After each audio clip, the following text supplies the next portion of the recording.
playing flanker on offense, it was like a second because I'm a running back. I've been a running back since 7th grade. You see the holes. All you're looking at is the holes.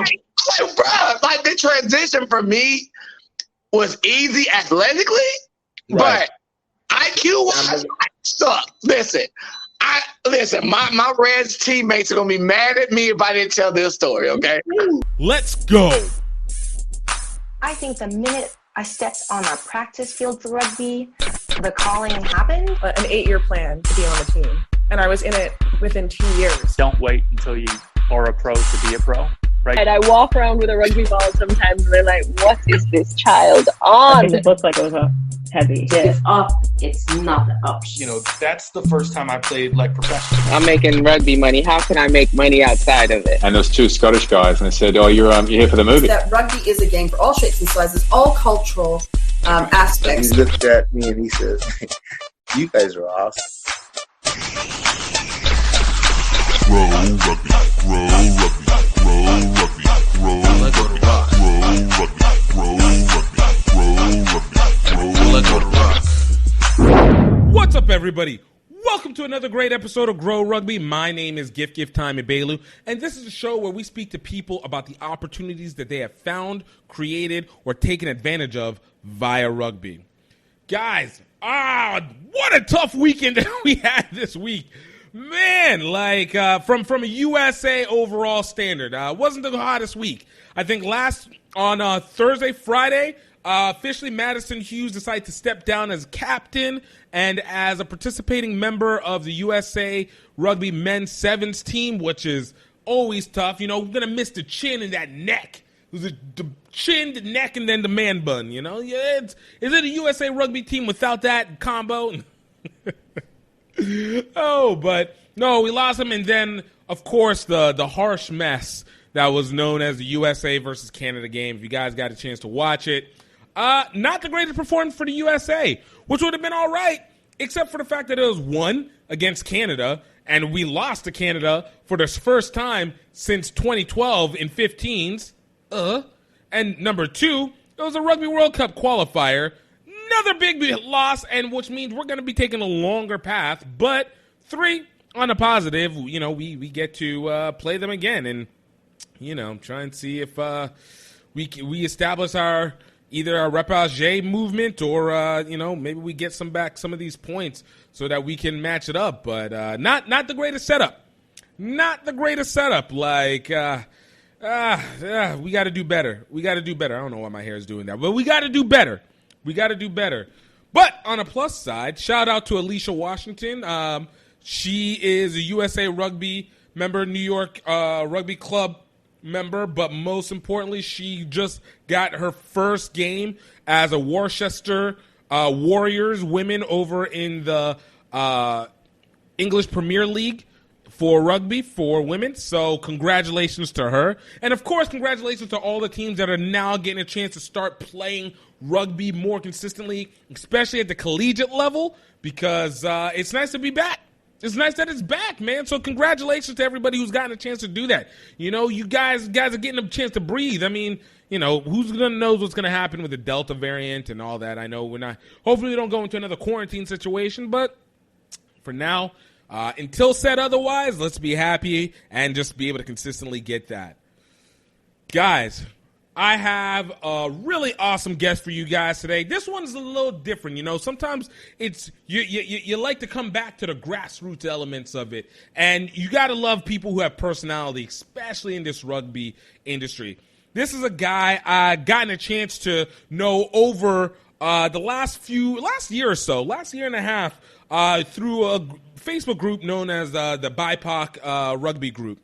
But this guy's a dude who's been hitting a lot of energy. Coming out of Dallas. He's only been playing rugby for 4 years, but has already been moving around, went and involved himself in a meetup group for rugby, which was kind of wild because, you know, we always think that the meetup is going to be at like a sevens tournament or something like that. But this was literally just like rugby people meeting up, but not within a rugby atmosphere. It was kind of very, very... very digital socialization, you know. You got to love it, 2021. But it's a dude who's been mad excited. Got a really interesting life, and I think it's really emblematic of the early stages, especially of rugby and the development of seeing how people enter into the sport with such vision and such ideas and excitement that we want to be able to cultivate, whether it is, a kid youth level or whether you're talking about adult club. But he plays for the Dallas Reds, been a former football player turned rugby player, just a ball of energy, loved it. Talking about my guy, Brandon Davis. Man, it's going to be a great episode. You guys are going to really love it. Just this is one of those where you get to just enjoy. This is where you enjoy. It's Labor Day. It just was Labor Day. Technically, Labor Day would have happened the day before I post this. So, I'm yeah. So, it was Labor Day weekend. Again, it's relax. Sometimes you want to get some candy with that meat and salad, and this is going to be some good candy, great information, great talk, really great idea. Brought some solid, really, really legitimate fun times and conversations. So I hope you guys enjoy this one. And please, I just wanted to quickly say, please, if you guys have gotten a chance, please don't forget to like, subscribe, and hit that notification button if you're on YouTube. And if not, hit that notification button on your Apple Podcast, Amazon Music, Spotify. Just subscribe. We want to be able to continue to get these names out, be able to continue to show different forms and just enjoyable conversation, y'all. That's what this is about. Just enjoyable conversation with rugby people. Can't even be real rugby people because we all basically grassroots. We haven't really gotten to that point where it's it's the elite levels here and here. Everybody's just mad down to earth. Just mad down to earth. And that's what it's about. So I hope you guys go ahead and check out some of our past episodes as well, too. If you haven't now, do it after this episode. And if you have, make sure to check to see if there's other episodes that you guys haven't gotten. But definitely go ahead. You can, if you're not on our YouTube, go ahead and like us on YouTube at youtube.com/GiftTime Rugby Network. And of course, like I said, check us out on all our podcast audio streaming services. We out there hard like that. But guys, I don't want to hold you guys up anymore. Oh, I do want to hold you guys up one more time because I need to throw down the commercial. Check down below. Green Geeks. Definitely the number one server for creating websites or any digital products, e-commerce stores, whatever. I'm not here to talk about Squarespace and talk about Wix because I don't like them. But Green Geeks is not a website, but it is a server, and it allows you to be able to do what you want, how you want it, with as much space as you want it at a very affordable rate. I use it for my websites, plural. And basically, I just feel like I got autonomy over it. And the pricing is amazing. We're talking about $4.99 per month. You do it at a yearly basis. You're talking about $60 a year to basically post whatever it is you want. I definitely want you guys to have the time, especially if you're building up for your own branding within rugby or your own store, self-sustainability, fundraising. It doesn't matter. Utilize Green Geeks. And you guys can check out the link down in the description to be able to get a percentage off, almost 60% off for your first year, and then just know what it fully is about. So just hit the link in the description below. And of course, please check out Rugby Outlet Mall. This is where we another site that is actually hosted off of Green Geeks, utilizing the WordPress website.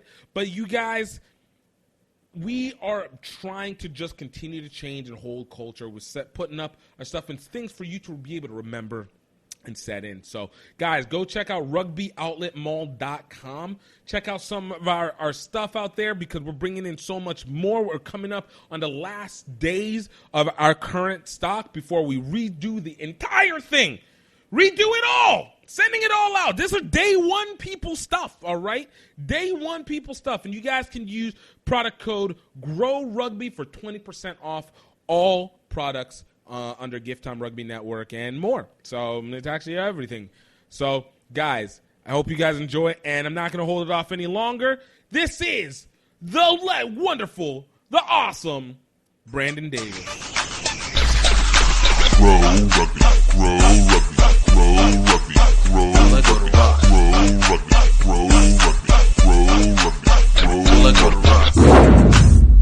What's up, everybody? Welcome to another great episode of Grow Rugby. My name is GiftTime and Bailu, and we got a very, very I, very B, very super P, the super person.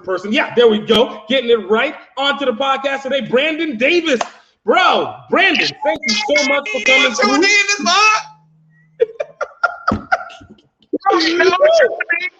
You know what I mean? I'm 31, single, no kids, okay credit. What's up? Let them know. Let them know, okay? This is stellar, above average.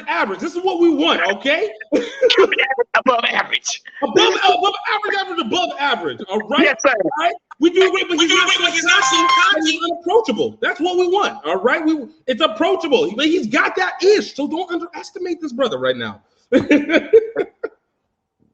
But yeah, look, Brandon, man, I love it. Thank you for coming on the show. I always like to start off, obviously, how we get to know people. And, you know, for you, obviously, it has been the BIPOC group. That has been a group that has, ironically, since quarantine, been far greater of a reward in terms of connection and network than I probably could have ever imagined.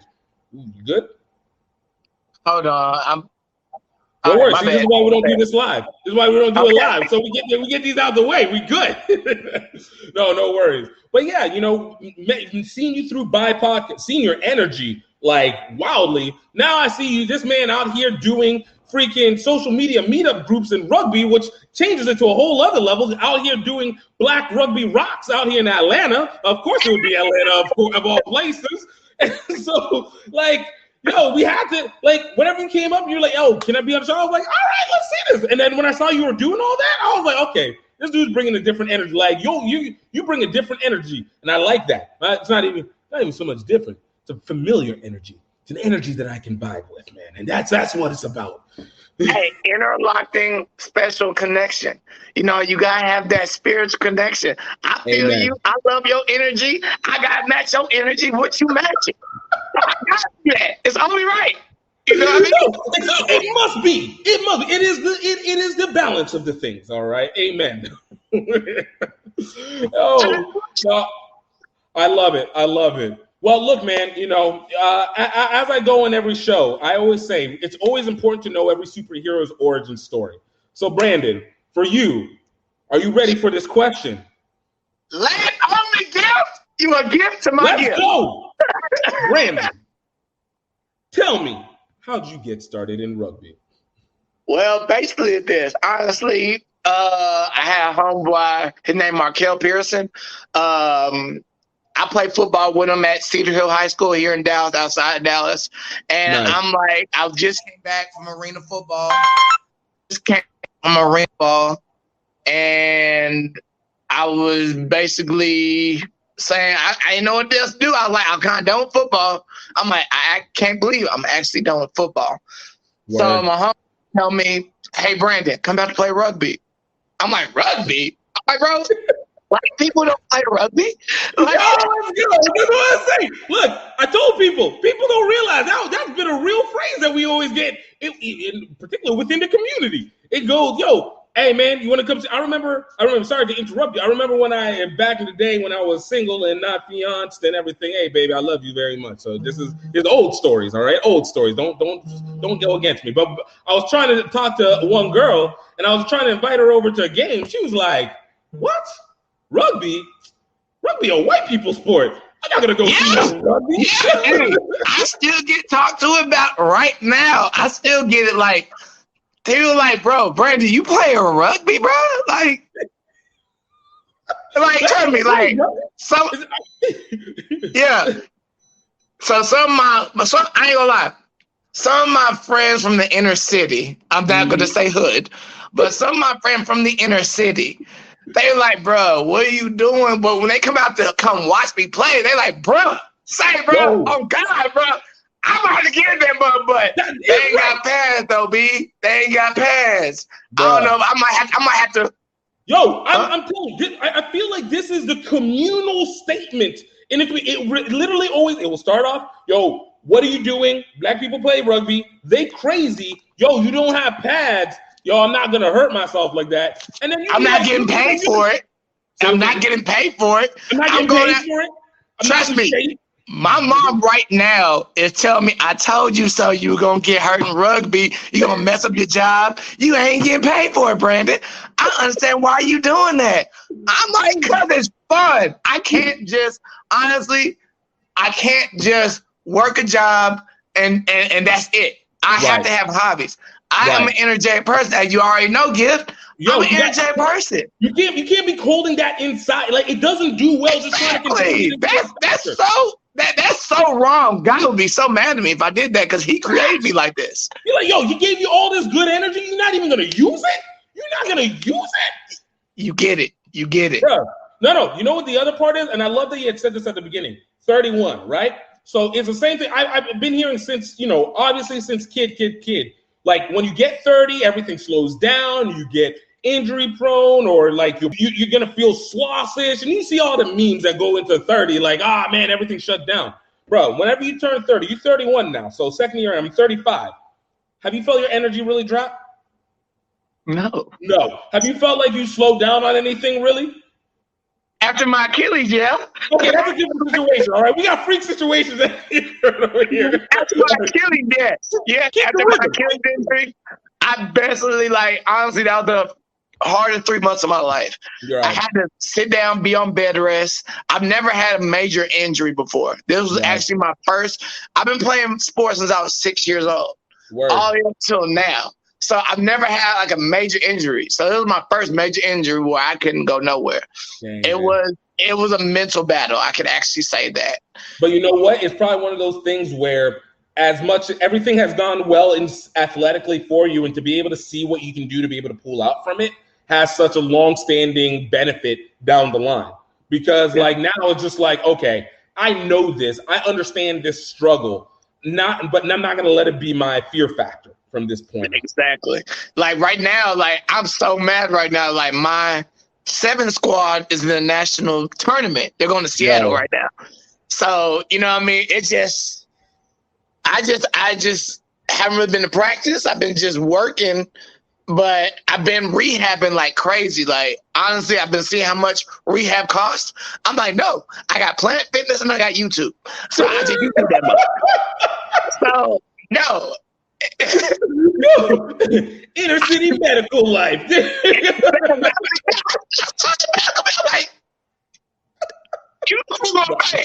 true. It's true story, man. That rehab is no joke, man. I've done it only for small things like thigh and little muscle injuries that last way longer. But bruh, when you ain't got insurance, they don't play.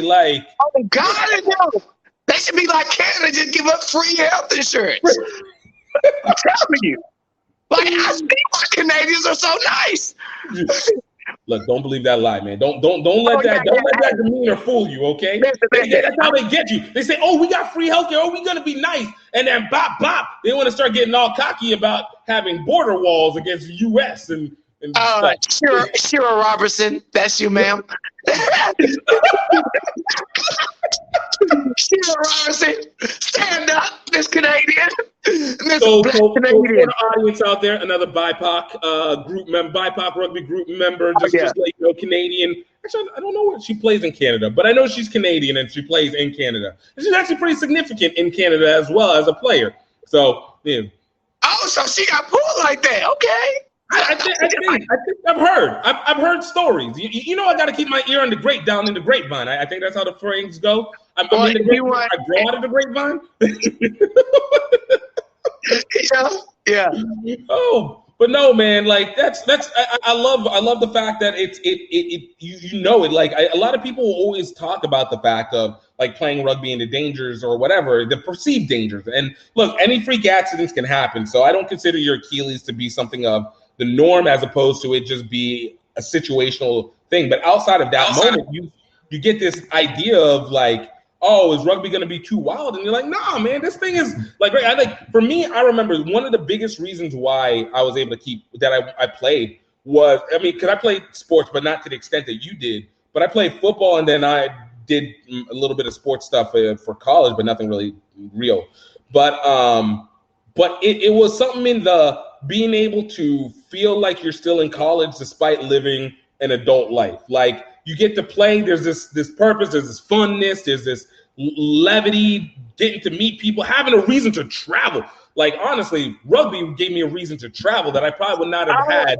God, half the time, like, honestly, I played for the Dallas Reds, one of the oldest rugby clubs in the United States. For the record, you guys have been a big rival of New Orleans, and I mixed on it because you guys often play and compete against a Louisiana team, but that Louisiana team also happens to be my former team's rival. And whenever we were playing them, I was always I don't like this reading that they keep giving to us. So I'm very mixed in this triangle life. Also, you got a lot of good people with the Dallas Reds. I know quite a few people. There's, what's his name?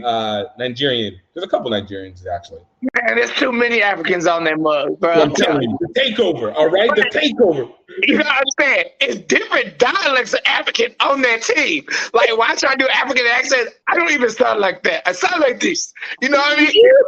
Like, well, my bad. You know what I mean? I got this boy named Simba on my squad. His name's Simba. And you know what I mean? Brendan, you get on my nerves. I do not talk like that. You know what I mean? Shout out to you, Simba. Shout out to you. Man, I love it. So kind of backtracking. So you've been playing sports since you were 6. Now, I know you were a Texas boy, so I know obviously football was injected into your blood like a vaccine from the womb. I had to be. Won a couple state championships. Me and Paul was on TV. Deion Sanders' kids went to our school. You know what I mean? That was pretty cool. Shout out DeAndre, I love you. But yeah, man, it's just been really cool, man. Just going. Actually, I have to say, I'm gonna be biased here, okay? Okay. I have to say, I've seen different high school football around the United States. I've been and seen it, but it's just a different atmosphere. Like, even I got friends that come from. I had a friend from Canada come down here, and he came to one of my games. Like, I played for the Cedar Hill. I played for the Cedar Hill Longhorns. Mm-hmm. We had a real live, actual Longhorn on our sideline. Yeah. Football in Texas, particularly Dallas, is basically college football, but for a different level. Look, whenever you have stadiums that are college stadiums, they're college stadiums. Like, it's a different way of looking at the game. Holds over 35,000 people. Yeah. Right. That's insane. No high school should be holding that many people for a high school game. High school, not college, not even D3 college. There's some D3 college teams that can't even get half of that amount of people in it. And high school game will get like that plus standing capacity. Very much so. It's just I've lived it. It was some of the greatest. I can actually say that was one of the greatest times of my life, honestly. Like, especially the playoffs run, win the state championships, and just in Texas, too. We don't have, like, in other states, you got, like, 2, 3, or 4 rounds. We have 6 rounds to get to the state championship. That's a long, like, we play a regular season game. It's too many teams. We play a regular season already, 10 games. Then we got to play an extra 6. You know what I mean? To get to the state championship. Bruh. Like, look, not only do we want to do the March Madness, we're also going to do the bowl games while simultaneously letting the algorithm try and pick who's the number 1, so we can all come together for 32 rounds of football, plus the regular season as well. Yeah. On top of that, I think Texas is the only Texas is the only state that allows instant replay. Yeah. We have instant replay in high school. Yeah, because again, Texas and football is just like it's a different beast altogether. It's a different beast.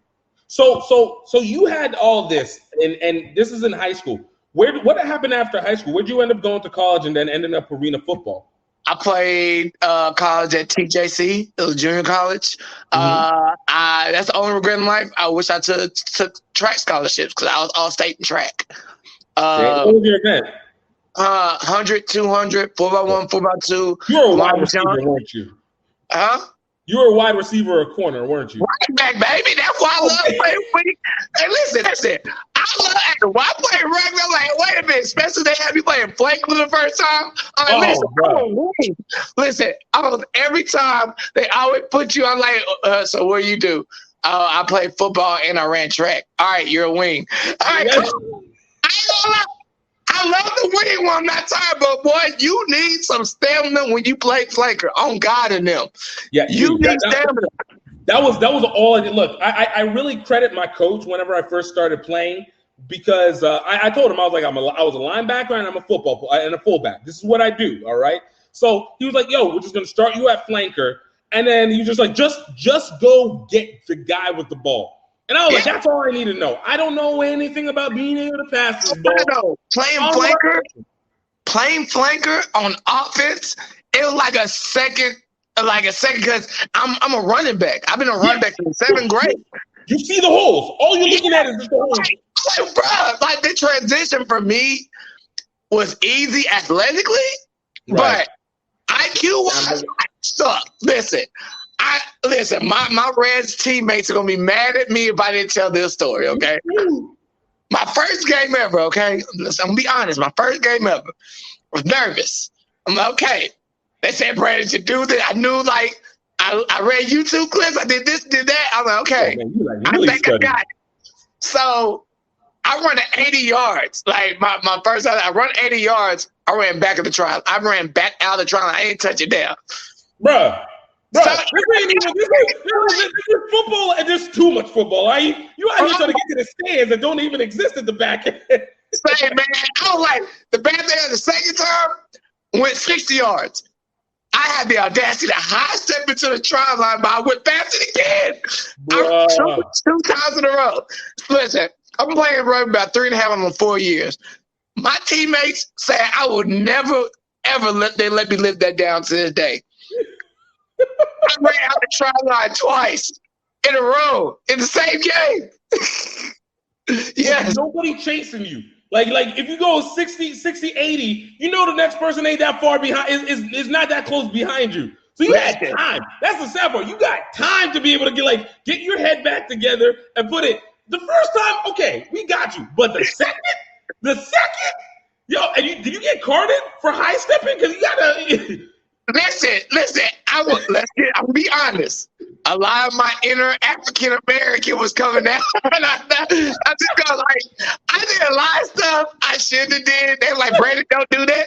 Even my black teammates that been playing for years, hey, bro, you can't do that, bro. I'm like, oh, for real? Like the one time a dude in the ruck, getting the ball in the ruck, he choked me. I'm like, I got you. He was 3 times my size, so he came in the middle when I played flanker. Right. He came in the middle. I went up. I picked him up. And just boom. Oh my God. My homeboy's like, what are you doing? I'm like, bro, I'm getting my revenge. I got carded, but he only gave me a yellow, not red. You know what the sad part? It's one of those situations because if you're the teammates, you're at one part, you're like, dang. This dude's good. Yo, I'm glad that we have him. But God, dog, man, we got to get him in control. It's too much, yo.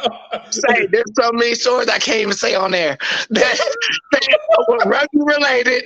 They like, Brandon, what is wrong with you? Because, my homeboy told the whole team when I came, listen, Brandon's coming. He'll give you 100%, but he's just a little off and different, which I am. I can't listen.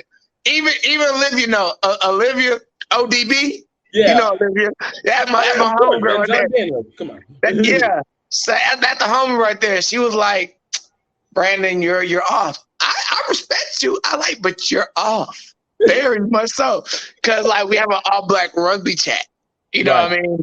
So you got Caroline on there. You got my boy Robert on there. You got my boy Courtney Harris. He's on Dallas Red. Hey, you know what I mean? We got multiple people on the team. It just shocked me and blew my mind during quarantine. Tito, you know Tito? Of course, Rodriguez. Yeah. Tito.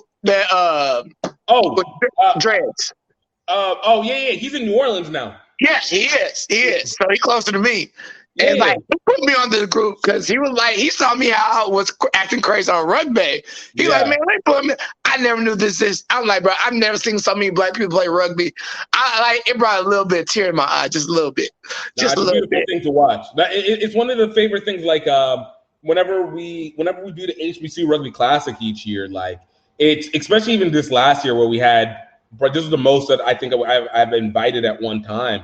And so you're looking at 150, 200 just black rugby players across the board just playing, and it's hauntingly beautiful.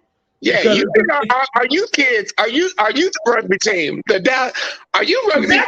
Exactly.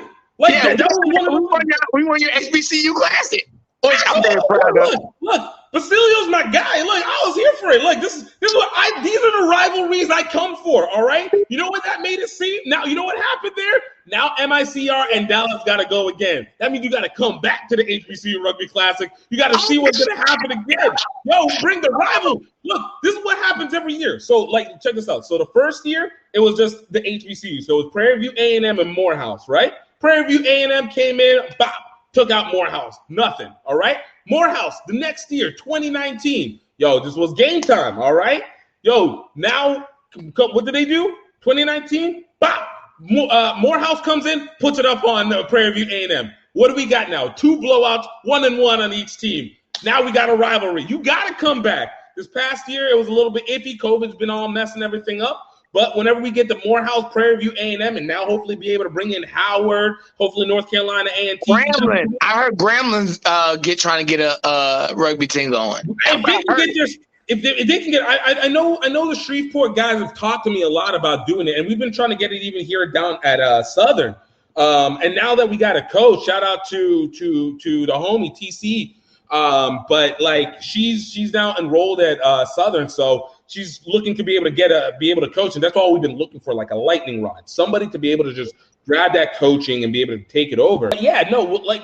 All we do is it just sets the rivalry of everything. So as long as teams come and then they win and then somebody underdog and wins again, this is what we want. So whenever it comes to like Southern and Grambling, if we can get them here, because Louisiana needs them badly, and it makes it a lot better to have a home team for the HBCU Rugby Classic as well, and be able to expand it more and more and more. Like there's legitimate plans that I have to the development of this and so many a few other events that I want to put together for this very thing. This is the part of rugby that I love. It's the development that can be had within it, but there's so much familiarity. All it is just kind of like you're not reinventing the wheel. You're just adding a little bit more elements into it to make it a better wheel. You feel me? Yeah. My cousin, my uncle, right? My uncle's really old school. Yeah. And he came in, my Uncle Leon, he came out to my first one of my rugby games last year. Right. Well, yeah, basically last year because we could play again. Texas, we know we're crazy. All right, we flagrancy, all right? It might not be the Florida-esque, but, there's flagrancy. Hey, man, I think we should right up there with Florida, to be honest with you, with craziness. We don't care. Y'all just not shouting it as loudly. That's the key difference. Y'all don't have the Florida crazy that's publicized, all right? That Texas crazy exists, but it's not as publicized as that Florida crazy. So you in Louisiana? You live in Louisiana? I live in Louisiana. But I used to live in Florida. So I went to school out in Florida in Tampa. And then I used to do door-to-door sales in the middle of Florida. Oh my God, I did door-to-door sales. Yo. Oh my God. Wait. What did you used to sell? Oh man. What's that thing up on top? The drain pipes? Word? The gutters. The gutters. Yeah. Oh man, I used to make so many sales pitches, but like I just got tired of it because every time we went to an all-white neighborhood, we all got called the cops on, and we had a permit to be there, and we still got kicked out. It's the number one reason why I have no love for Naples, Florida. Naples, Florida, and Gainesville's neighborhood were the two places that I've had the cops called on me so many times. I didn't even know that cops snuck on you with their lights off, watching you for like blocks before they jumped you. Like that was wildness to me. On sale, I'm like, bruh, we playing a different game out here in these here areas. All right, this is, and then you out here being like, yo, we just selling. For us, it was selling coupons. It was like these 2-for-1 like packets of coupons, or that were either like tickets or Pizza Hut or whatever, and they all null and voided themselves in some way, shape, or form. But it was just like, yo, it wear you out. It wear you out in a different way. Damn. Oh man, yeah. I've done door-to-door sale. I was a car salesman. I can actually say though, like my favorite job to this day. Like I used to be a sales advisor at Costco's. You know, I do samples. So I used to make up stuff off the top of my head. Like anything I was selling that day, anything they tried, I'm like, how you doing, ma'am? Try it, like it, buy it, don't deny it, take it home, supply it. You know what I mean? That's it. Or I'm like, ma'am, would you like to try a piece of heaven? I made at the Garden of Eden myself. You know what I mean? Would you like to savor the flavor? It'll change your behavior, but do me a favor and buy it today. You know what I mean? That's sort of when I eat it. I'm like, yes, embrace the taste. It tastes so good to keep a smile on your face. This is marketing, people. This is marketing, people. Let it fly, Brandon. Let it fly, Brandon. Don't get me started, dog. Don't get me started. I'm feeling good, baby. Hey, put this on BuyPod. They were like, wait a minute. Give interview this fool?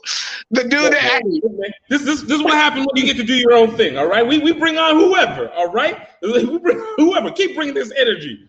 I got that same energy. Hopefully you call me back for another one. I'm ready to listen. I get up at 5 o'clock every day. So anytime you want to get on it, I'm down. Okay? You teach me how you do it so I can watch you do it so I can get better. You know what I mean? I'm be honest with you. I'm learning on the job. All right. There's no lessons. All we're doing is just we just BSing our way through. All right. This is how we do. I put it like this: if you get a lot of views on this, you gotta bring me back. That's all I'm saying. If you get the most views on it, I can be a partial partner. All right. Bet. Got you. I got you, brother. I got you. So all right. So tell me this. All right. So you're getting into rugby, dumping people, running over people, and not getting into the running past the try zone, forgetting that you got to actually, try to touch it down a little bit. So for you, as you continued going with it, what was the moment, and if you've had it, because you said you've been playing for 3-4 years so far, right? Uh-huh. So what was the moment that you started to feel like, man, this is the sport for me?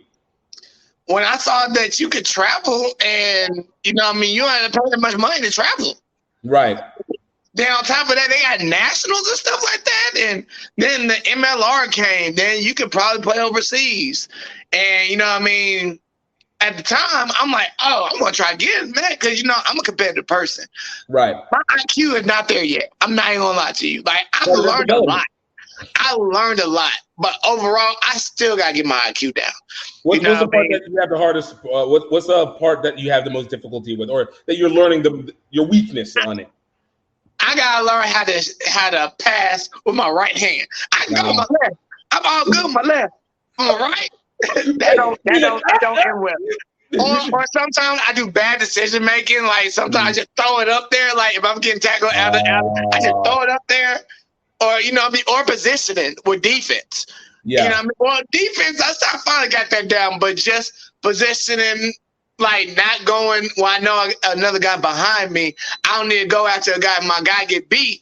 I don't need to go in that lane because my man's going to be wide open right here. I got to know I got somebody behind me being like a free safety that got my back. I got trust.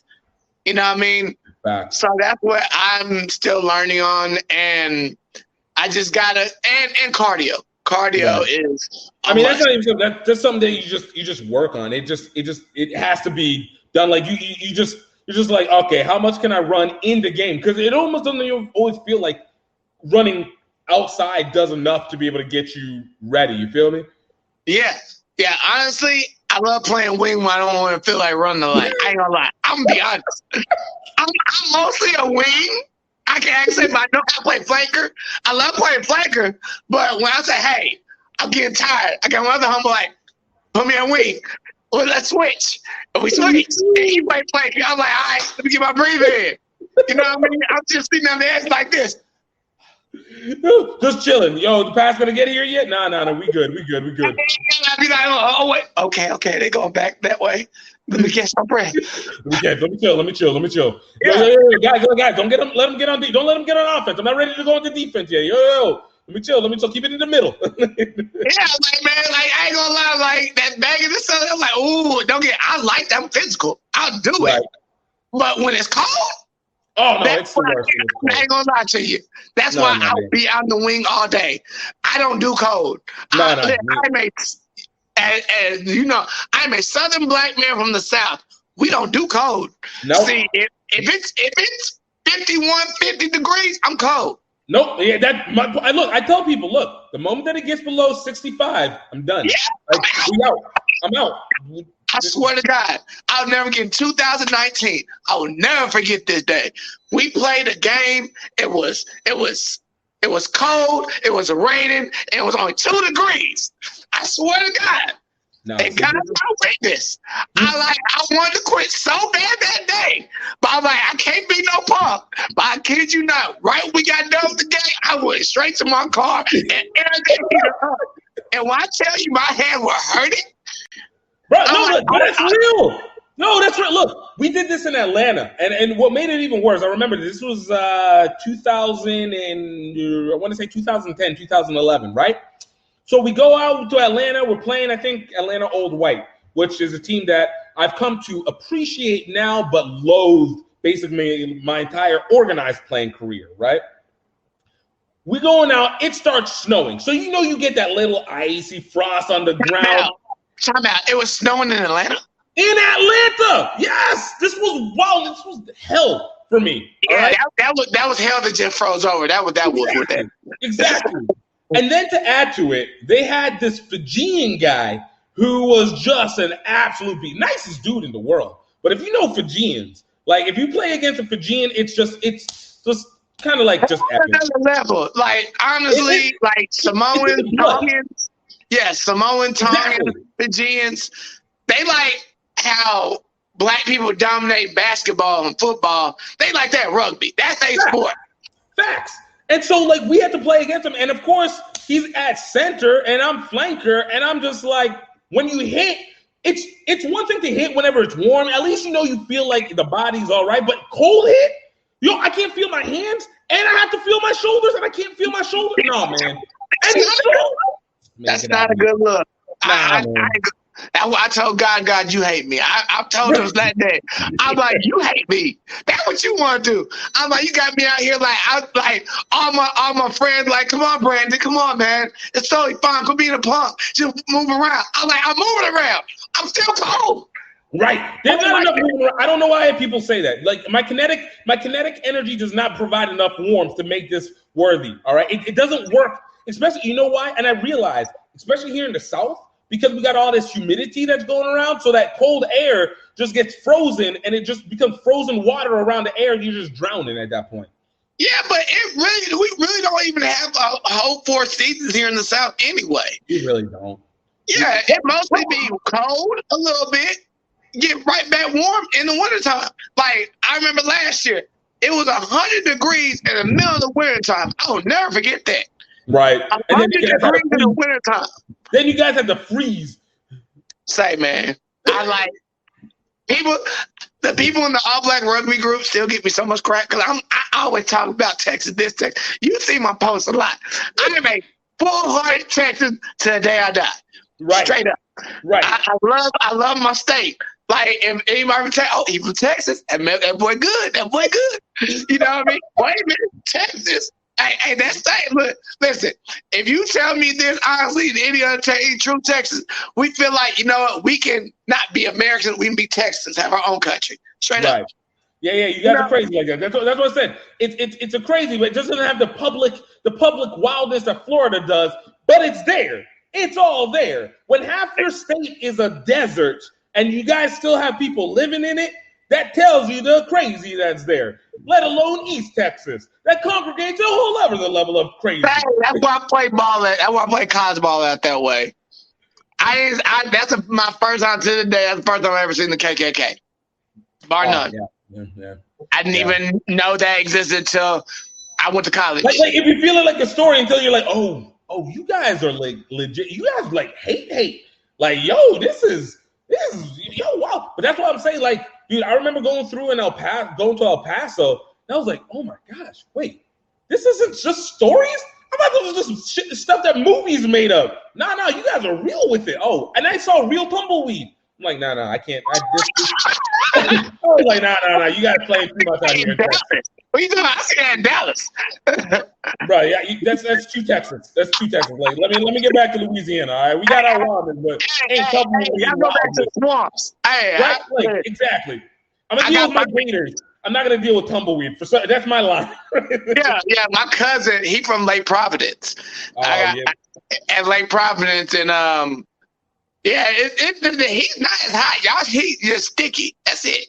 That's why the cold be cold out here, because it's the stickiness of that humidity. Okay, let's put it like this: when you sweat and you get punished by your sweat, you know you in humidity, right? Like whenever it's a negative for you to sweat. When it gets cold, so it drops to like 60. That's why that 60 degree, or God forbid, when it dropped to 30 degrees, and it was that, you may as well call it negative 10. Just call it negative 10. Just kill me at that point. Don't actually kill me, God. Amen. Yeah, but yeah, rugby. It showed me a lot, honestly. Like, honestly, like, again, my first year playing rugby, I mean, started playing sevens. Yeah. And a friend of mine named Matt Dawson, he white guy, he put all this. I'm like, what the heck is he doing? He like, all over, he like sunscreen. I'm like, Brandon, you want to try something? I'm like, bro, what is that? He said sunscreen. Bro, I've never used sunscreen since I was 8 years old. I used it one time in life. I've never used sunscreen. He like, black people get skin cancer. Like, that is true.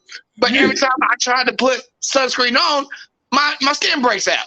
Right. That's why I don't do it. You're covering pores. You're not protecting this again. You're just covering pores at that point. Yeah. He was like, are you sure? Like, I understand you have melanin and everything. I understand that. But I'm telling you, I'm like, bro, I have a degree. Then I play out in 110 degree heat and football, red track in it, all that. I'm good. I don't need any sunscreen. I'm good. No, but it's real though. Like sevens during the seventh season. So for you, like I know sevens has always been actually one that I have a mixed feeling with it, because even though you're a flanker, you're dealing with all the sides. So I love the element and the sociability and the competition. But for me, I never got a chance to have that high level of competition, just because Baton Rouge wasn't really looking for that during sevens. And then when I started, it wasn't really sevens wasn't important. It was practice.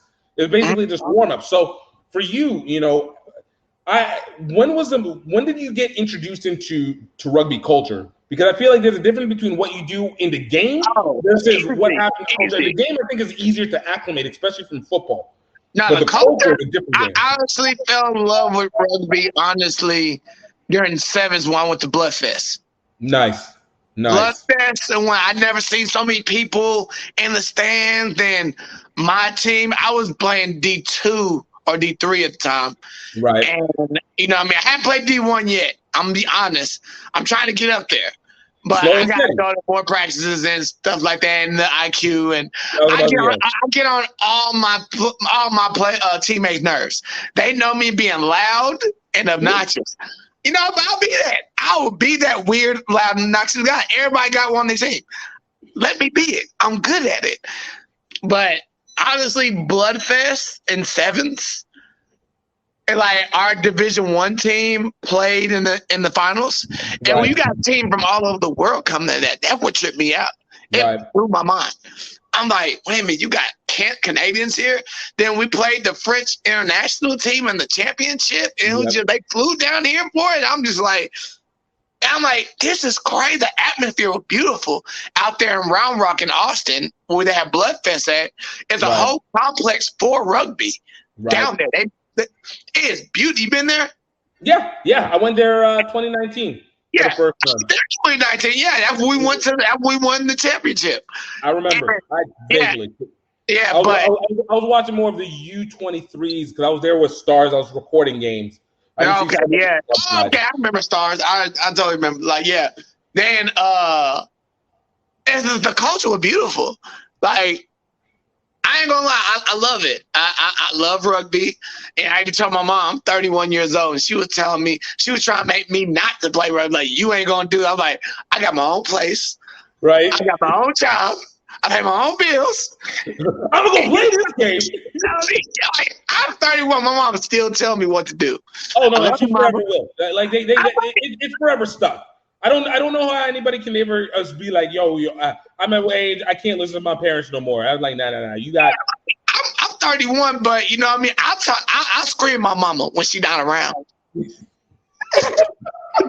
When she not around, I would scream at her and tell her what I feel. But in her face, I'll be quiet.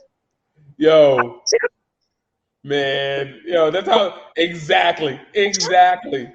So tell me something. You said that you did arena football for a little bit before you had made your cut, right?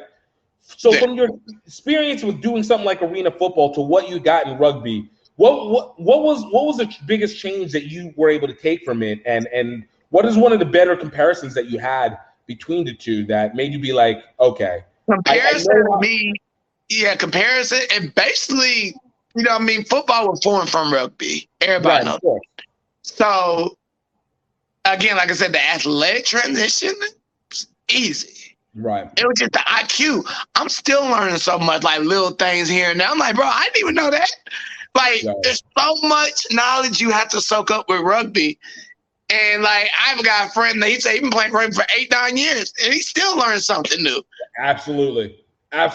Like, I think it makes sense as to why they always say that it's good to start them young, because there's so much nuance in chess playing that you do that you don't realize. Because, like, at the surface level, you're just like, okay, right. You set your guys up, people go out wide, pass it, look for the hole, boom. But then whenever you go into the nuance of it, you're just like, oh, no. The why you're setting up this pass is to open it up for 3 passes down the line to draw people in and be able to set that phase level up. And it's like, oh, the nuance and the timing and all that.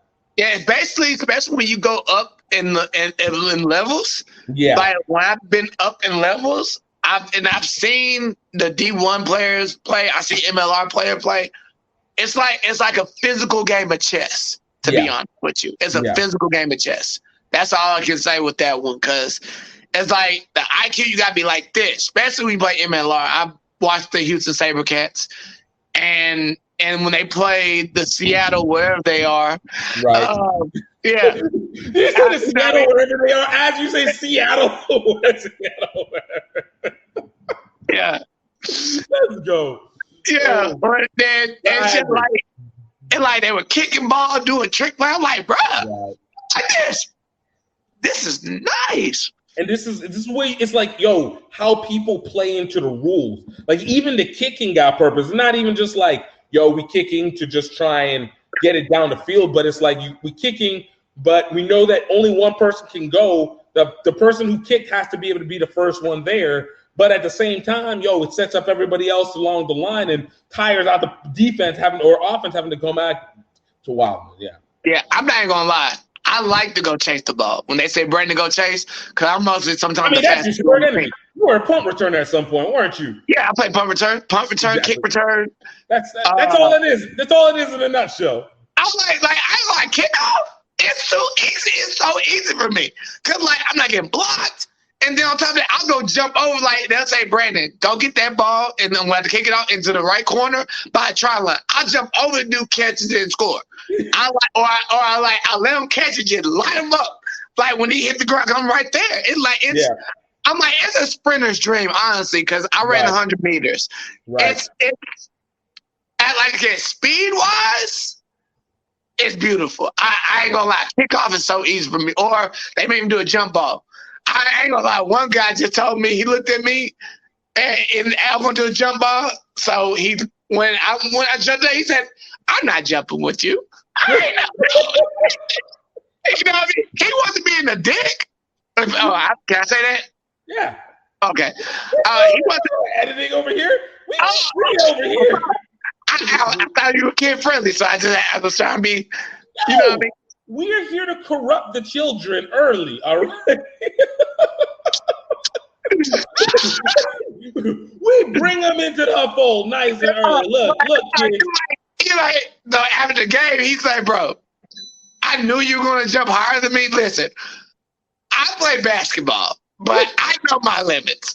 And I just looked at your body and your calf muscles. There's no way in hell I'm going to jump with you, okay, for genealogical reasons. You know, I'm like, you got fair point. I can't even get mad at him off that after he told me that after the game. Because like when I jumped, he like, I'm not jumping with you. He said that right while I was jumping. I'm like, I'm not jumping with you. Why would I do that? Why am I getting that like Plies? I'm not. Why are you mad? I'm not arguing with you. Who are you? Who are you? Exactly. Yo, that's facts. Yo, I love that. No, but it's true. Like, yo, that's whatever it comes in, and that's why I said it's those components that you understand already. But that's why I said, like, whenever you come to the atmosphere of what you did with arena football, because a lot of people don't even get to that level. And were you arena 1, arena 2, 8-2, 8-1? Oh, that was I was getting paid for it in Mexico. So, oh shoot, so you even overseas at that as well too? Overseas, yeah, international. I hurt and slightly tore my LCL, but that was I was going in crutches for like what 4 or 5 days. That wasn't even a real injury. I jumped back like that, but like I said, Achilles, man, it's weird. Like different game, but even right, huh? No, I was gonna say, but in terms of the environment, in terms of what you guys were doing as a team, everything like that, like how have you felt it in comparison to what you've experienced now with rugby? I feel like in rugby, more people got your back. You know what I mean? No matter what demographic you are, where you come from, you can be poor as all get out, but then you can be a guy that working at McDonald's and your teammate, you're good friends with the CEO of a company. That's how crazy rugby is. And you can come together and like I'm not even gonna lie. So I have a ritual on the Dallas Reds. Any new white European guy to come from overseas, I take them to black clubs. Break them in. I've done that more than occasions. I'm not gonna say any names because they got girlfriends now. But hey, you know who you are. Look, welcome to Dallas. All right, let me show you real Dallas. Like I had a friend, he was from France, and I took him out one time. I took him to all black club. He usually goes to other clubs, you know what I mean? But I'm like, nah, I'm taking you to the raunchy club, you know what I mean? That I know people, you'll be safe. But you know what I mean? But if you left your own devices, if you say the wrong thing, you're gonna get rowdy. It was crazy. He was French, so he was like, they're like, oh girl, look how he talking. Yeah, that's always what it is. Like, how are you doing, Keisha? You know, girl, I'll never get there when the girl was twerking. Like, bro, God, look how she doing. I was like, that. It goes left cheek, right cheek. Like, I kid you not. It was everything, like his face was like this. Say, man, my boy, he won that night. That's all I will say. My boy won that night.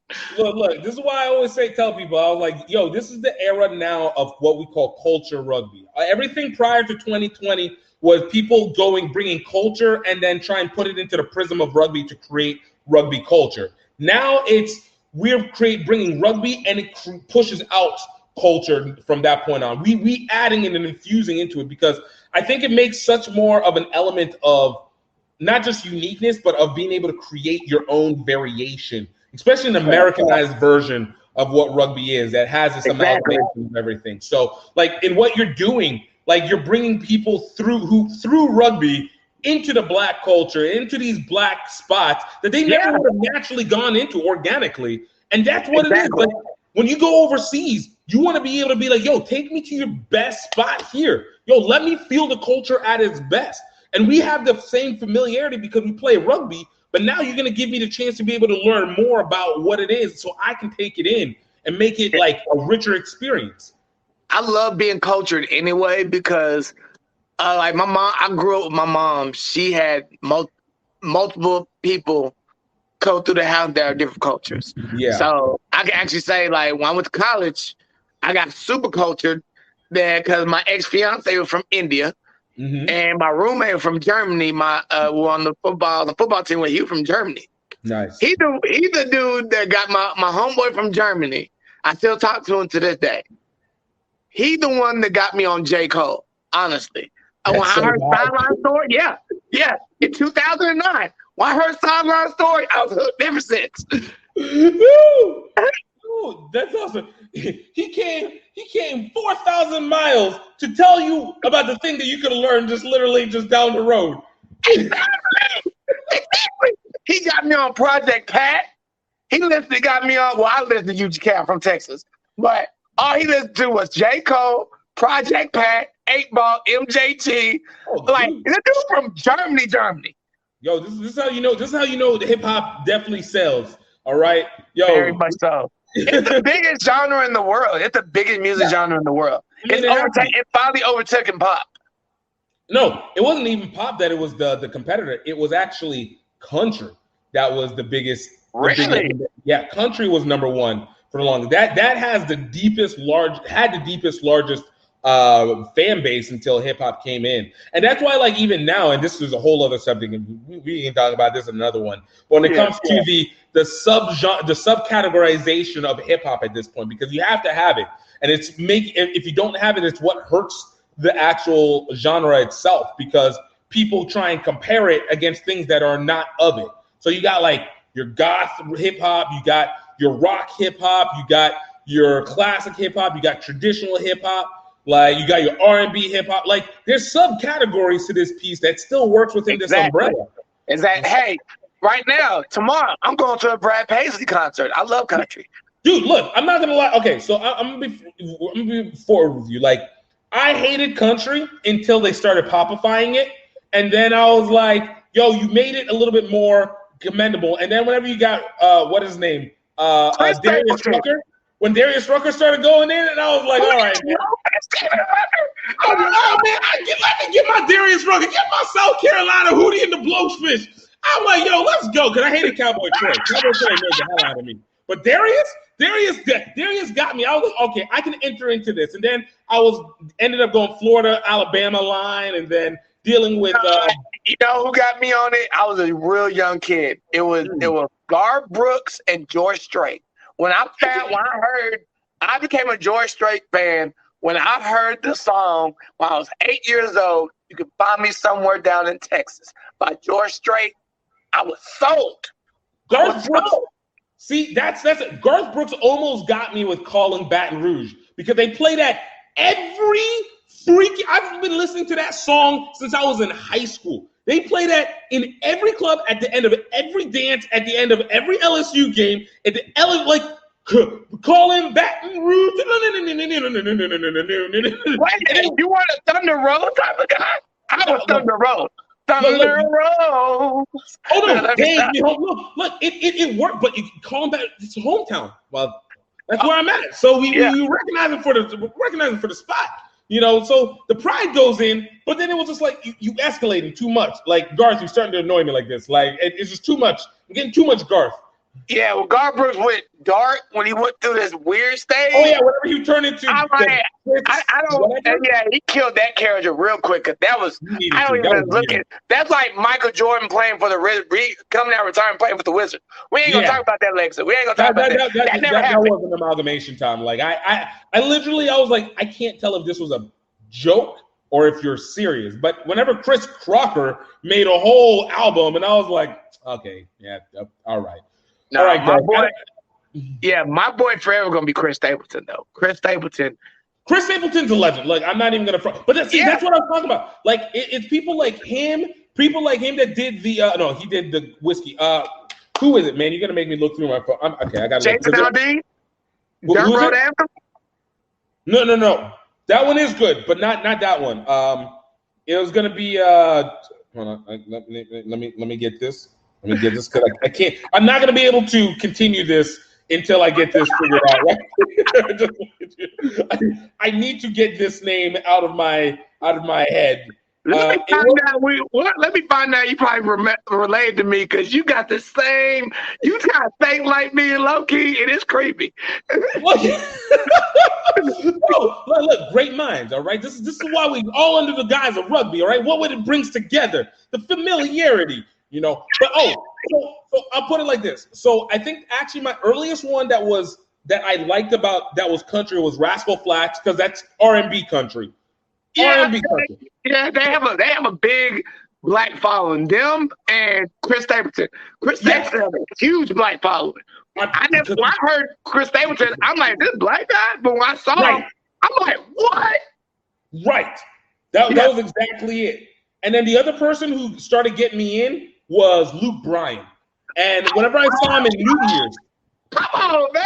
That dude, man, I ain't gonna lie. It's gonna sound weird, but that dude, when he sings and he smiles, it's like a smile from God himself. I'm like, man, God spends a little bit of him in there. Just like, you know what? Let me bless these people with this great song of his. Hallelujah. Take this voice, young man, and sing us out.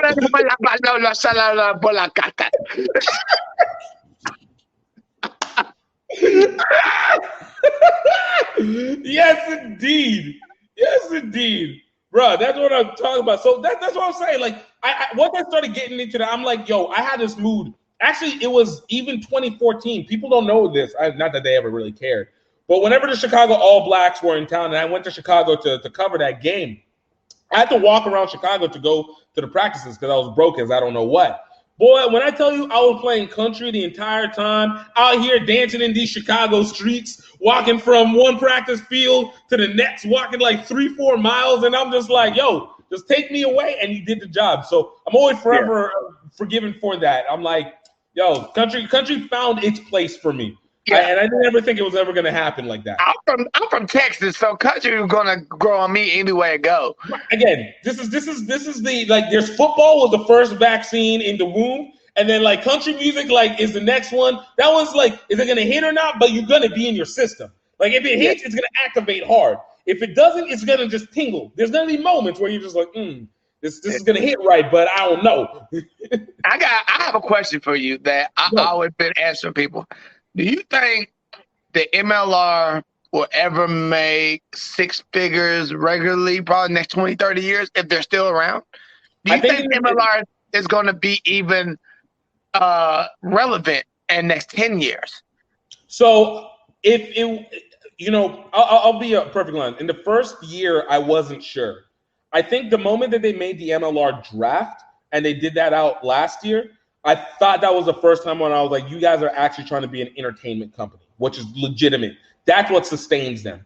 So to answer your question, will they be a six-figure? I actually think that within 15 years, you'll see them at a six-figure regular income. But you also got to understand, if they get to the point where they're a six-figure income, and let's say all things stand the same, the rest of the rugby leagues out there aren't putting out that much. Like maybe the only one was what's formerly known as the Pro 14. I think they call them the Rugby something champions now that they got bought over by Americans. But rugby players, Super Rugby. I thought it was Super Rugby overseas. Super Rugby is based in New Zealand, Australia, and formerly South Africa area. And they weren't making that much. They were barely doing 5 figures.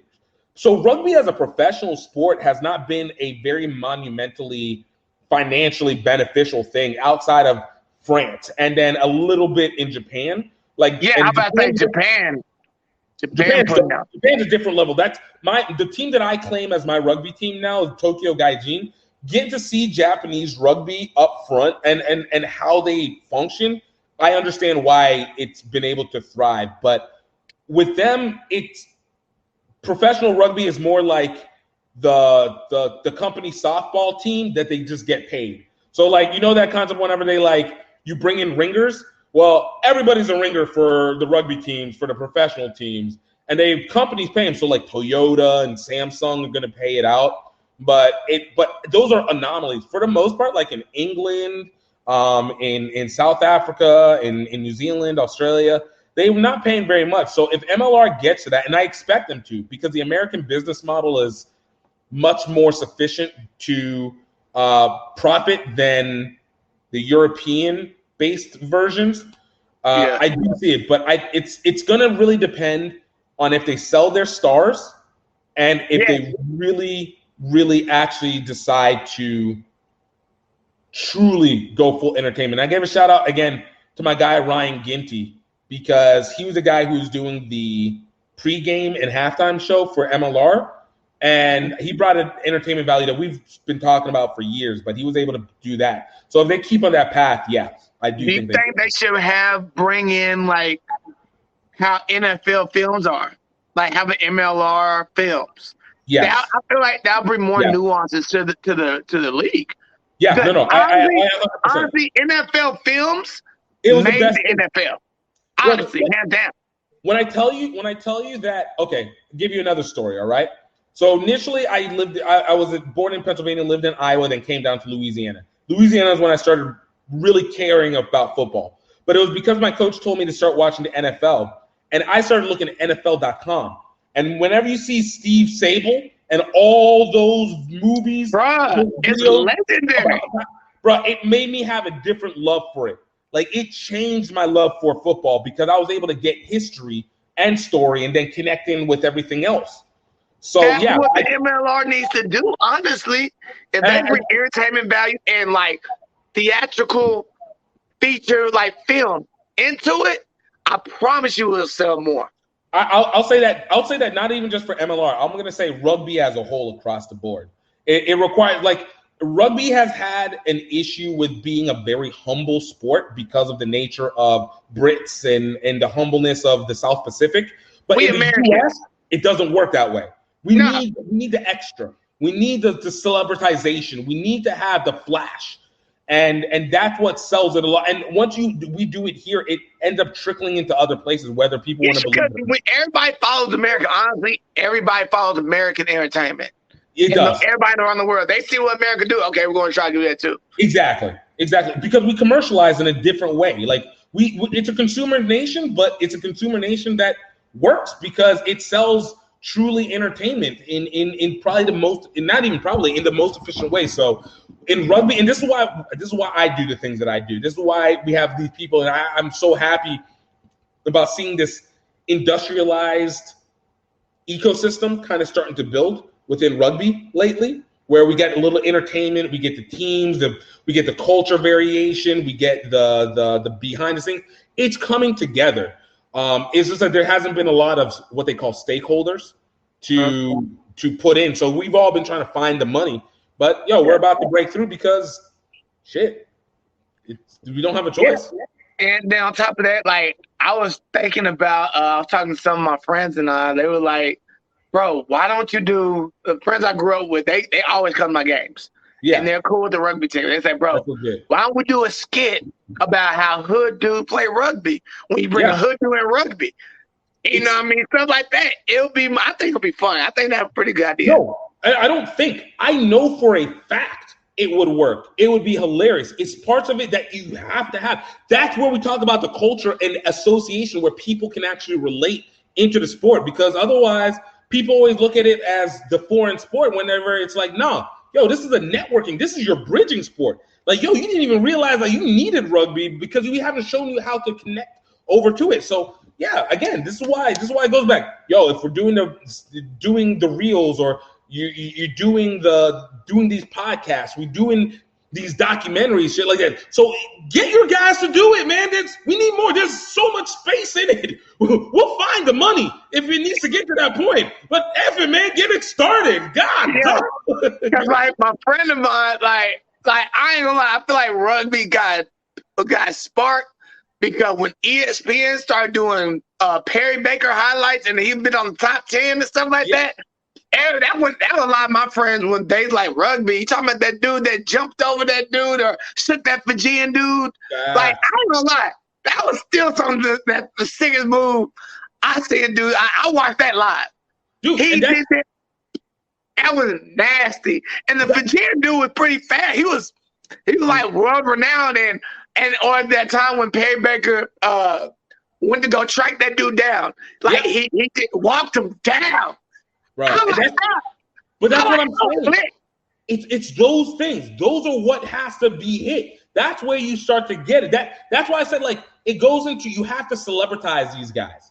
You got to celebritize them in it. Like, for me, if I'm the MLR, you just finished the season, right? You got a whole winter. At this point, you need to find your 3 to 4 best and most personable players and send them on a media tour around the country. Any podcast, any freaking national show, everything. If you got to pay them extra to do that, that is your marketing to move forward, because they USA Rugby's not they do so bad, man. This is where you got to understand, and this is where I'll do the pullback. Okay. USA Rugby's job is not to do that. Like, even in the elite stuff, That's not where they're supposed to be. Their job is to put together the team for international and create a structure for the rest of the country. Everything else should be done privately. That should be private. So when it comes to the celebrities, like MLR is private, not USA. Like it's, they have to pay dues to USA Rugby, but they're private. They need to send their own guys. You got investors. When it comes to Perry Baker and Carlin Isle, the Nia Tappers, Christy Kirsch, the Jordan Mateus's, all these people that play at the international level, to some extent, USA Rugby needs to provide the gateway for them, but there needs to be the other private entity that pushes them. So, like, say whatever they do with this Premier Sevens, these guys need to parade these players around and just sell. You got to sell, because the only reason people don't know us is because nobody hears about it. And then when you hear about it, like whenever you heard about rugby, how many times did you start seeing rugby people pop up everywhere? Yo, I used to play rugby. I know a rugby guy. I know this rugby person. Say, you know how many times? Yeah, I got told, I ain't gonna lie, in the black community with rugby, it's a different dynamic. Because honestly, I've been told, you're weird. Why are you playing that white person sport? Or like, wait a minute, you ain't getting paid for it, so you just letting fools just hit you? I'm like, you don't say nothing with semi-pro dudes. If semi-pro football, they ain't getting paid for it. And honestly, I feel like the USA Rugby, I feel like rugby's more organized than semi-pro football. And you want to be honest with you? True. You got more people that are more reliable. More people going to have your back. Semi-pro football, everybody doing just a gateway or a stepping stone to get up on top of somebody. That's all it is. Exactly. I played semi-pro football.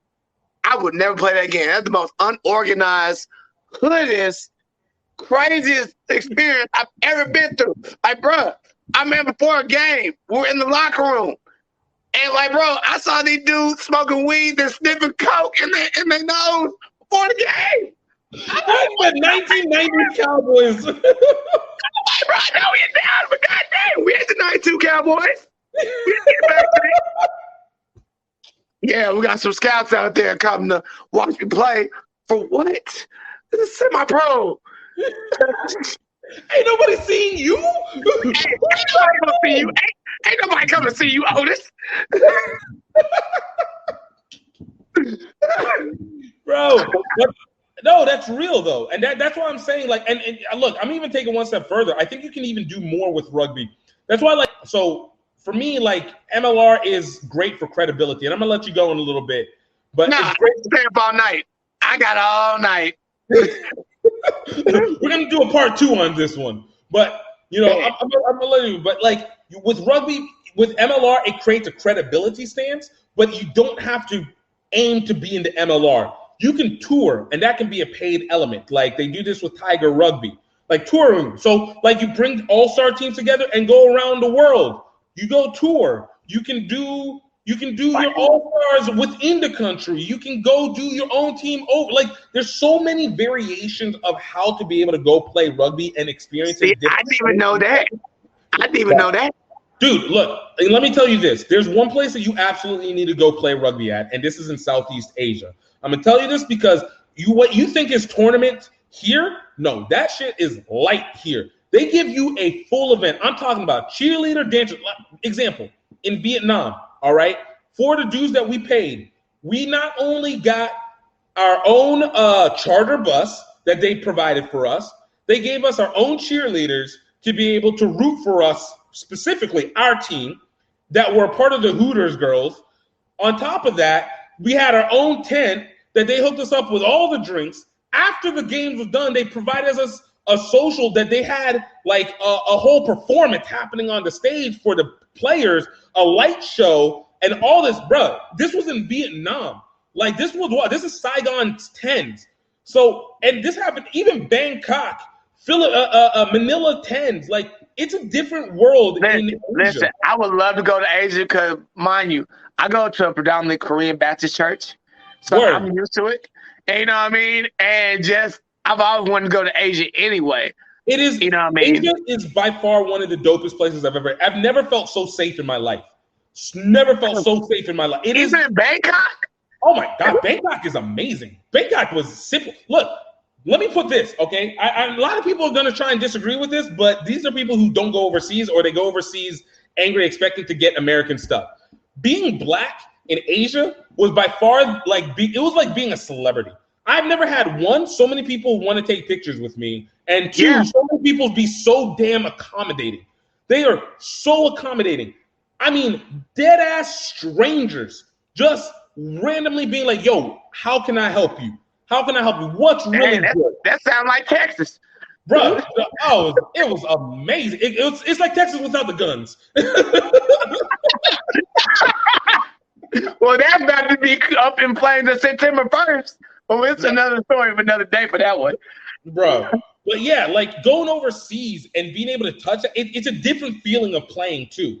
Because it's playing in the States is you playing amongst your people, right? But whenever you go overseas, you literally feel like you're playing the world. And it feels just dynamically different. It's just dynamically different. So that's why I go like it's an aim. Go try and do that. Go do tour squads. Even if you're not getting paid, raise it up. Go overseas to be able to go play because you're gonna feel it's gonna make you love rugby to an extent that you've never met. And then on top of that, when we went there to find out that there's nonprofit organizations that are rugby based that are helping these kids, and you're literally seeing them change culture, literally changing the culture of the land with the development of these kids, and they're rugby based organizations. Like it's a different game. This is a different sport. I want to. Now you got me. I had no idea. Now you put me on game.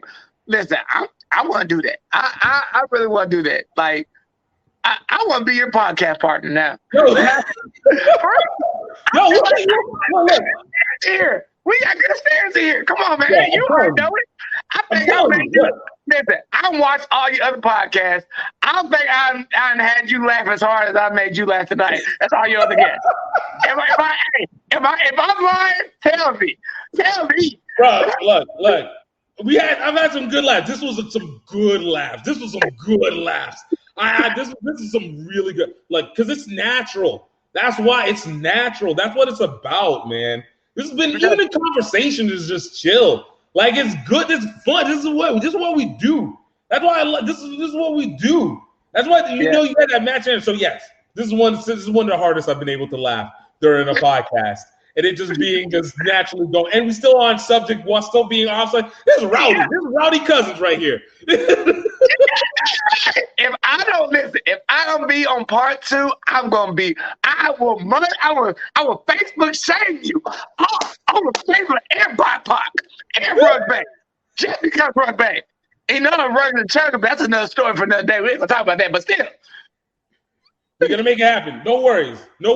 I have no problem on bringing back for part 2. I have no problem with being able to do this again. Yo, I have fun with this. And look, this is what we do. Maybe we even make it a 3-part and we bring in another person because, we're trying to go higher and higher level. So we're trying to bring in more of these union presidents around the world, trying to be able to bring in more of these players, get a few more of these Olympians in here. Yeah. We got to shout out really want Shetta. Yeah. Like Ben Torres, he's the youth director. He's the youth coach. Yeah, I met him at the HBCU Rugby Classic.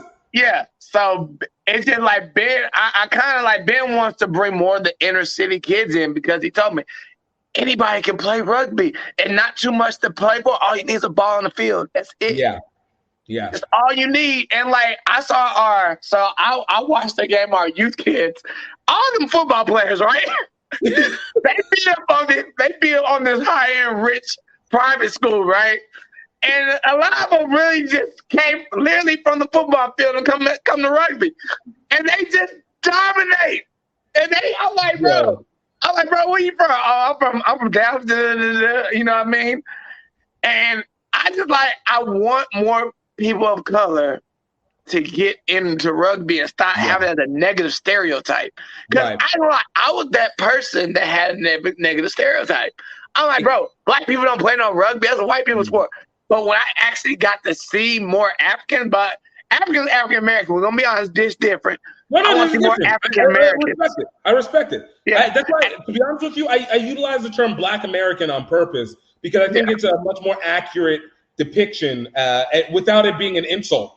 Africans, that, man, I see that a lot. You see a lot, but African American, they just have this mentality of, I'm not getting paid. Oh, they ain't got no pads. Oh, it's a white person sport. I just jumped head first into it. I didn't know what I was doing. I said, I'm going to do it because who got me really into want to really play rugby, I saw people that looked like me. I saw Nia Tapper. I saw Perry Baker. I saw Carl Niles. I saw them three. I'm like, bro, oh, snap. And like, bro, I actually got excited watching them three play. You know what's I got excited. That's why we trying to tell people representation matters. It does. And you know what makes it even better? Those are three genuinely good people. Like, they are genuinely nice people. Nia is probably one of my favorite USA rugby people, just in terms of personality. That's a whole rolling. I be having her rolling on my post. Her genuineness and her ability to connect with the people around quickly too, legit. Yeah. Perry, again, a dude. I always remember back in 2016, whenever he took the time, they were all packing up, trying to get ready to go. Still gave me the good little 9-minute interview to be able to do anything. I was like, yo, that's legit. Like, and genuinely good person. Carl Nile, even in Chicago, I think I talked with him a little bit there. Genuinely good guy, funny guy. Like, and I'm gonna get my real interview with him because that's this. I got Perry and Carl, and I have to get it. Like, I'm like this. Let me put it like this: I'm getting all the black people. Like, there's not gonna be there's not like if there's anything that I'm not, I will get every black, at least elite level rugby player minimum, and get that out. Yeah. I ain't gonna lie, one non-black player that I love watching is Danny Barrett, bro. Danny Barrett's a whole dog out there, man. That man's a and he made with it. I mean, I'm seeing Danny Barrett play. Get off me. I want this. This is my yard. It's genuinely that's why it's so entertaining. That's all you ask for. Entertainment. Entertain me. Show me in this rugby. Show me what it is to just feel like you're there, so I can imprint myself in there and be like, yo, we dominated your country.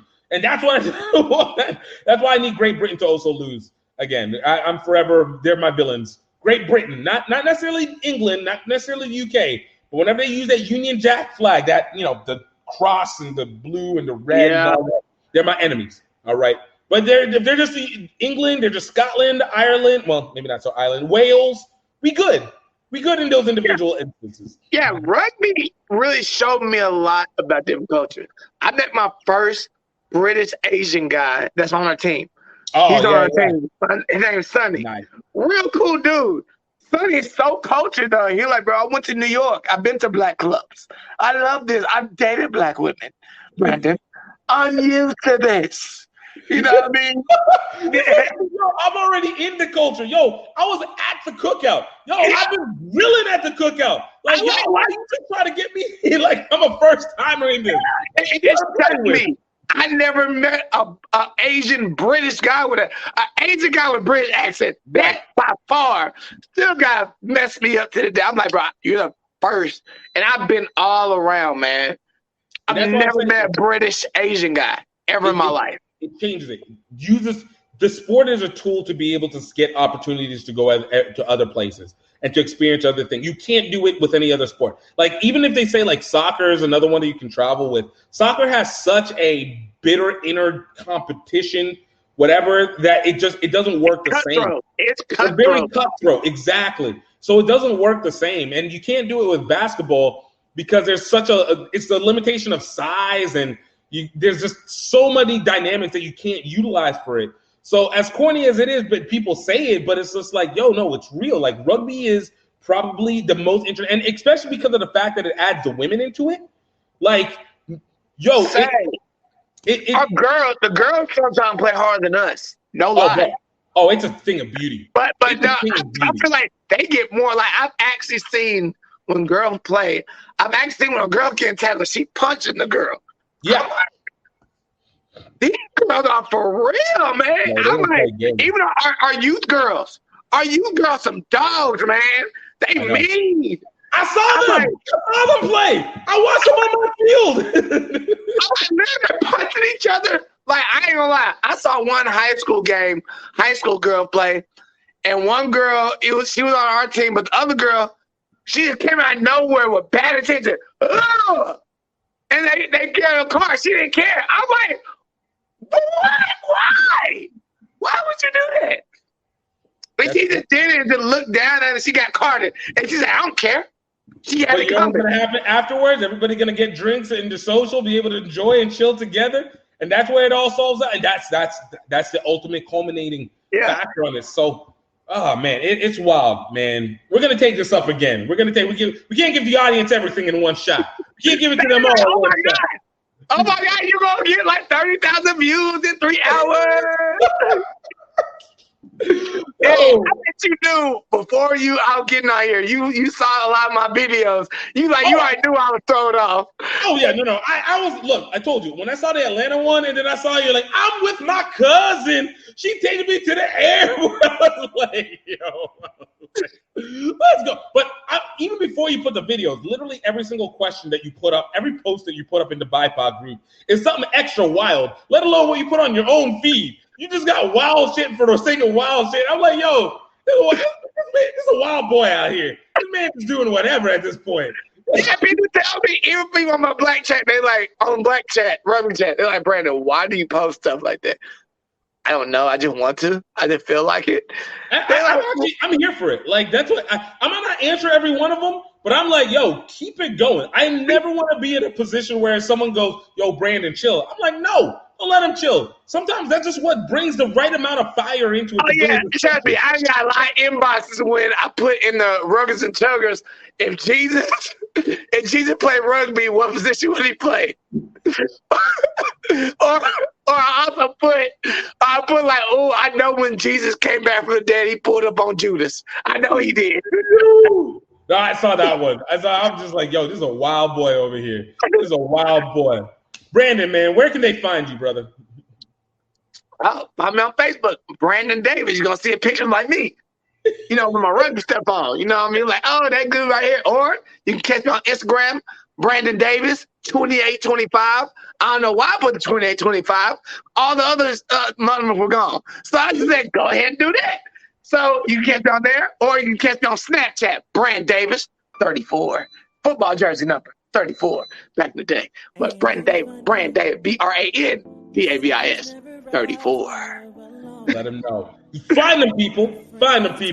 Brandon, man, dude, thank you so much for coming through. This was legit awesome. This was legit great. I wasn't sure what was gonna happen, but I legitimately enjoyed. This is why I enjoy taking the risk. Be like, yo, look. It's either we're gonna force it and we're gonna have some fun, or it's gonna naturally have some fun. So this is natural fun. Oh, it's gonna be natural. You wake up, baby. Single, no kids, good credit. You know what I mean?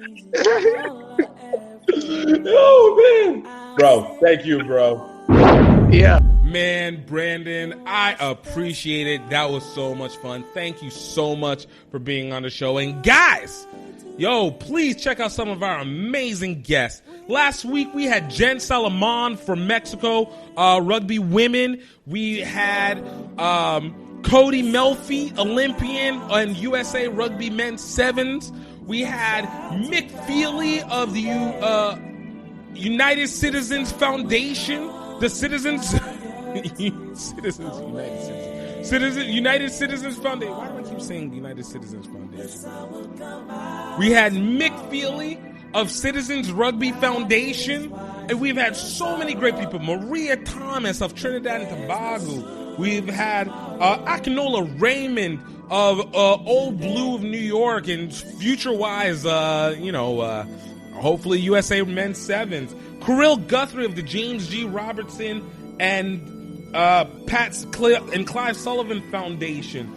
Marquise Goodwin, Robert Perry, head coach of Curaçao Rugby. Marquise Goodwin, vice president of the Southern California Rugby Referee Society. We have had Nicolette Pantor of Trinidad and Tobago.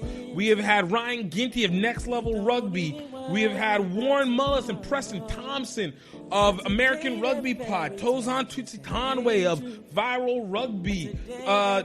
We've had Curitiba Rugby out of Brazil. Tiffany Faye, the former Women's Rugby World Cup captain for 2017. And coach and for Roots Rugby. Tiara Max, senator, state senator for Rhode Island. Komagandi Fishman, head coach of All Navy Rugby and USA Rugby board member. Dr. Amelia Luciano, World Rugby referee and the commissioner for the Harvard Men's Rugby Union. Not Harvard League, the Ivy League Rugby Union. We got some great people. Man, go check out. We're talking. We're what is it? We're 59 episodes in, yo. We got so much great stuff, and it's be able to do it because you guys keep listening, and we have so many stories to tell. And I want to thank you, and I hope that you guys get to enjoy it and continue to like it. Please, again, don't forget to subscribe, whether on your podcast, whether on YouTube. Either way, definitely, follow us on Instagram. We want to make sure that we're constantly being able to give back to you. I want to make sure I'm constantly giving back. And this is a way to be able to spread information and let you guys know some of these gems that people can use to be able to get better and be better and do better and make sure that we continue to grow this sport the way it's supposed to be done for everybody. So now, I hope you guys know, though. I hope you guys know I hope that you're happy. I hope that you're healthy. And, of course, I hope you know that you are highly favored. Until next time, cheers.